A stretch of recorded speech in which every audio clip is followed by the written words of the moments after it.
Was filming your final scene as emotional for you as it was for everyone watching? Yeah, yeah, it was. Yeah, I'm still quite emotional about it. Yeah. Hodor, Hodor, Hodor, Hodor. Hey everyone, it's Sal Bono at InsideEdition.com. I'm super excited today about our next guest. We're sitting here with Kristian Nairn from Game of Thrones and world famous DJ. Hey. When most people hear that Hodor is a DJ, they're left surprised by it. How long have you been making music? Like, this isn't a recent thing at all. Yeah, correct? It's been a long time, and it surprised me why people are surprised. I mean, it's not like I'm a rocket scientist on the side or a brain surgeon. I'm a DJ, you know. But yeah, I was working on the Belfast scene for 16 to 17 years before Game of Thrones even happened. And the funny thing was, when I first got the part in Game of Thrones, people all reacted on the internet and said, "This guy's a DJ, he's a musician. He's not going to be a good actor." And then when it came out I was a DJ, about 3-4 years later, they were like, "He's an actor, he's going to be like one of those terrible celebrity DJs." And I'm like, really?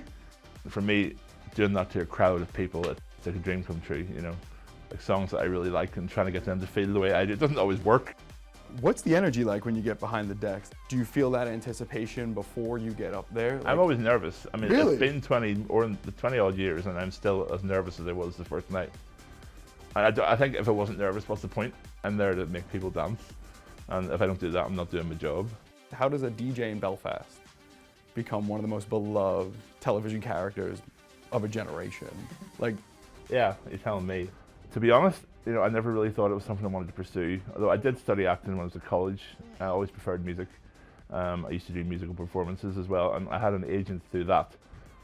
And he would push me forward for the occasional dramatic audition. And yeah, one of these was for a movie called Hot Fuzz, which is a Simon Pegg movie.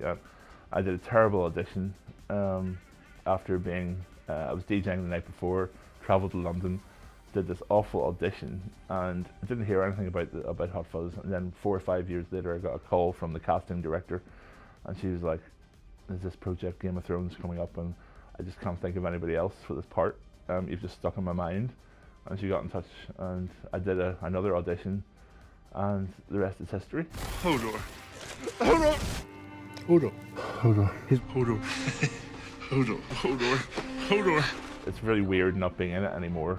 I did look forward to watching it as a viewer because we don't get sent scripts anymore. People assume I get sent scripts. Like, why would I be sent scripts? Because I'm not in it now. People assume that I know everything right until the end. We don't. I haven't a clue. But yeah, it's been fun to watch it as a viewer, I have to say. I look forward to that a lot. do you miss the cast and crew? Do you miss hanging out? I do. I made friends for life there on both crew and cast. We still see each other regularly. Yeah, there's certain ones I'm still very friendly with and see each other regularly. Has anybody come to see you spin? Yeah, lots of people. I have some very weird mental images of Brienne of Tarth swinging her handbag around her head. You can't really miss Gwen. She's like almost the same height as me, and yeah, she's awesome. How far in advance were you keyed into Hodor's backstory? I've got the script at the same time as everybody else, and I mean, I wouldn't have wanted to know, because I'm such a pure character. It would have been so easy to be thinking about that when you're acting. I definitely would have changed how I played it, I think. I'm really glad I didn't know. Actually, it was from a friend who had the script first. A very awkward phone call where I jokingly asked, "Did I make it to the end?" And awkward silence ensued. I can't imagine the world without Game of Thrones now. A lot of people I know feel the same. Like, when the season ends next year, like, there's going to be this huge gap. Like, what are people going to talk about? Get angry about? What are the book nerds going to feel superior about? You know, like, what are people going to do? Will the fans ever see you back on screen again, or are you just full-time now immersed in back to the music? Oh no, I mean, I've just finished a horror movie called The Appearance. It'll be out before the end of the year. I'm in talks about a Netflix show at the minute. Yeah, I'm very much still acting, you know, but I'm being careful about what my next role is. But I never planned anything in my career. I've always just followed the rabbit. So I don't know where he's going to go next. I don't know what hole he's going to jump into.